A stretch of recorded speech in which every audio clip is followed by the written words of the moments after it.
Good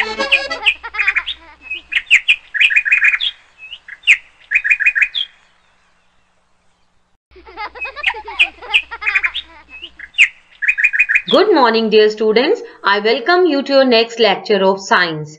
I hope you are fine and safe at home, and I pray for the same. I hope you are attempting your test well and you are listening your lectures also carefully. And today we will revise some activities of chapter 9 again. And I hope you have opened your book. So open this page. As so many activities in this chapter.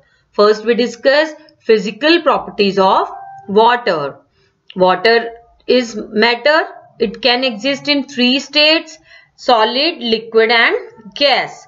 And water change its states when it is heated and cooled. Then it can change its state. Water is commonly found in its liquid state. Like any other liquid, water has the following properties. Water occupies space and has mass. It can flow. Water has no definite shape. As we discussed with the experiment, 2 balloons, one we will fill with water, one we will fill with air. Which one is heavy? It means water occupies space and has mass. Water one balloon is heavy. Water has no definite shape. It takes the shape of the container into which it is poured. In which we kept the water, it takes the same container's shape, like glass, bucket, bowl, any container in which we keep. The water take its shape. Water has a definite volume. Water occupies space. Water has mass. Water has no definite shape. So, we will revise activities again. Activity 1 is water occupies space.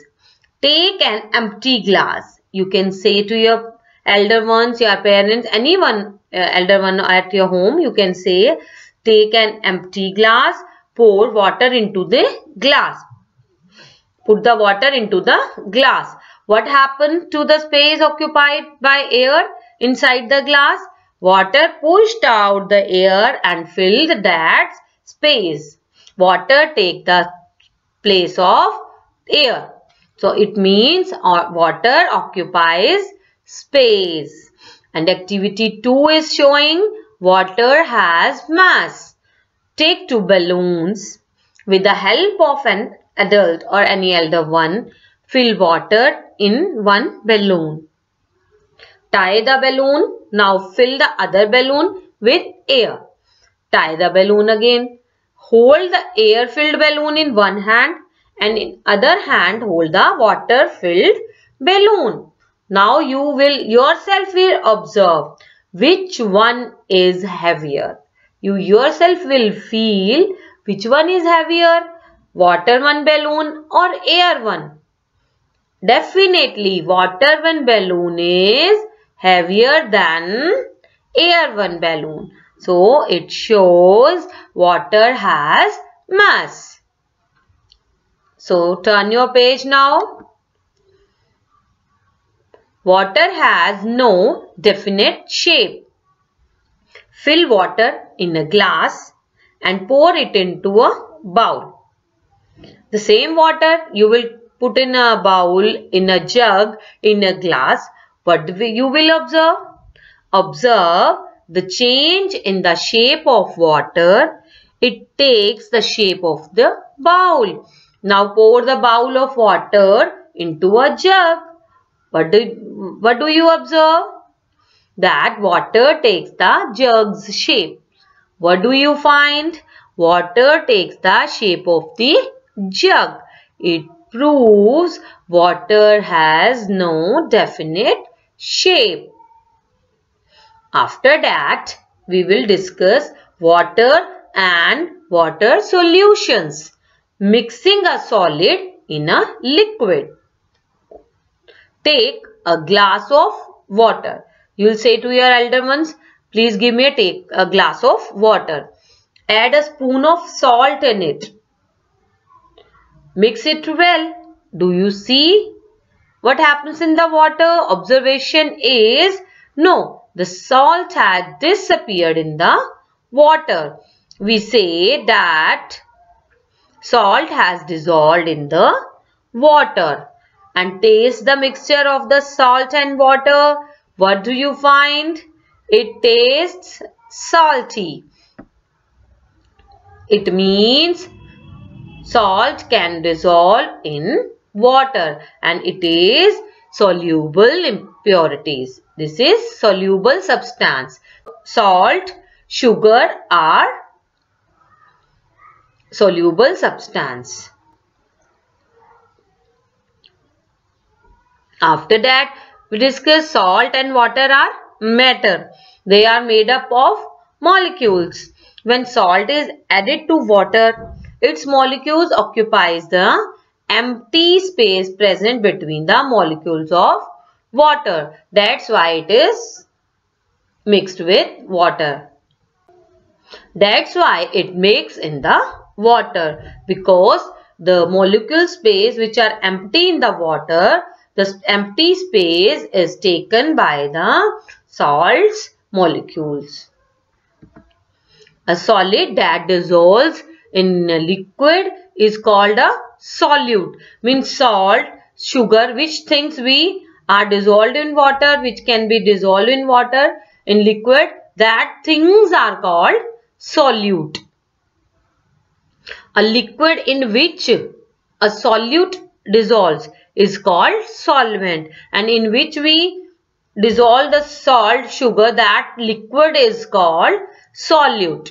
The solute and solvent together form a solution. Means salt and water mixture is solution. Sugar and water mixture is called solution. So hence salt is a solute, water is a solvent, and the salty water is a solution.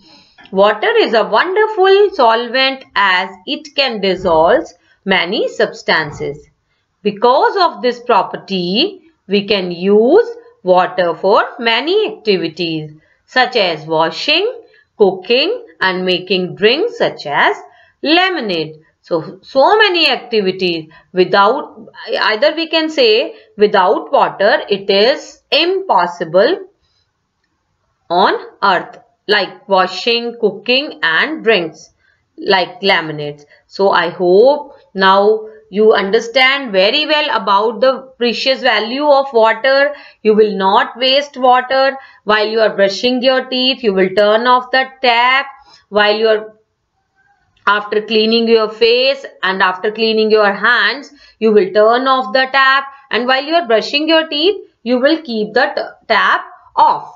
And while you want to use the water, then you will turn on the tap. In this way, we can save water. And some students, what they are doing, they are bringing water bottles in school, and if they drink half of the water bottle, if they finish half water of from the water bottle, and what they do with the left water, they give to the plants. That's the left water. That is a very good thing, and they are saving water. And if we want to drink water, a glass of water, then we should take a glass of water. If we want to drink a little water, then we should take a little water. So we should not waste water.